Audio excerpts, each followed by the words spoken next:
अक्सर लोगों के जो पाँव हैं वो दिखने में ऐसे नज़र आते हैं। बेसिकली पाँव ऐसे दिखने में क्यों लगते हैं, इस बीमारी का नाम क्या है और इससे कैसे बचा जा सकता है, आपको इस वीडियो के अंदर बताता हूँ। मेरा नाम डॉक्टर रेहान है और मैं यूके में एज़ अ डॉक्टर प्रैक्टिस कर रहा हूँ।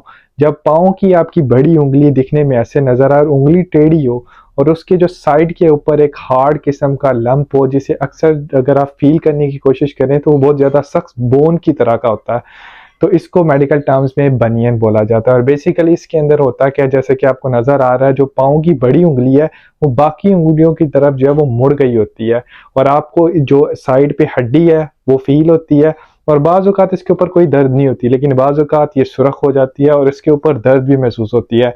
जब ये इस जगह सुरख महसूस होगी, दर्द होगी, तो ऑब्वियसली लोगों का चलना फिरना इससे मुश्किल हो जाता है। अब इसके लिए आपने क्या करना होता है, बेसिकली बनियन अगर आपको कोई दर्द नहीं कॉज़ कर रहे तो परेशानी वाली बात नहीं।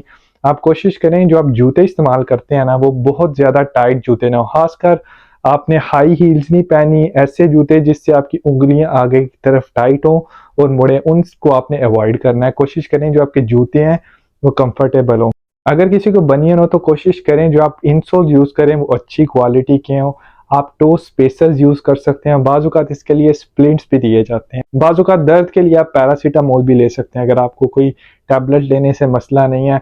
बाज़ औक़ात अगर वो बनियन के ऊपर वाला एरिया जो है वो बहुत ज़्यादा सुरख महसूस हो रहा है तो कोशिश करें कि आप उसकी बर्फ़ से टकोर भी कर सकते हैं। अगर आपको बनियन से बहुत ज़्यादा दर्द हो रही है तो आप अपने डॉक्टर के पास भी जा सकते हैं, जो कि बेसिकली आपको फुट स्पेशलिस्ट के पास भी रेफ़र कर सकता है।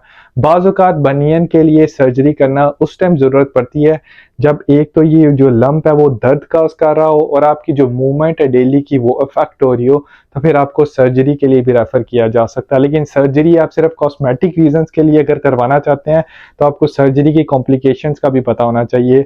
यही नहीं कि आपकी पाँव की उँगलियाँ सिर्फ़ टेढ़ी हैं और आपको कोई और मसला नहीं कॉज़ कर रही, तो सर्जरी की कॉम्प्लिकेशंस के अंदर आपको कुछ अरसे के लिए हो सकता है ड्राइविंग से रोकना पड़े, कुछ अर्सा के लिए आप अपने जॉब पे, काम पे या स्कूल ना जा सकें और बाज़ औक़ात इसके ऑपरेशन के बाद आपकी जो पाँव की जो उँगलियाँ वो बिल्कुल सीधी नहीं भी हो सकती।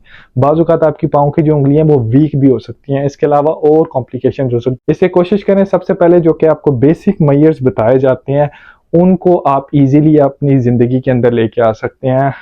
टाइट जूते, हाई हील्स और जिनके अंदर आपकी उँगलियाँ टेढ़ी हो जाती हैं, उनको आपने अवॉइड करना है। अगर आपको मेरी वीडियो अच्छी लगे तो ज़रूर दूसरे लोगों के साथ शेयर कीजिए और मेरे चैनल को फॉलो और सब्सक्राइब कर लीजिए।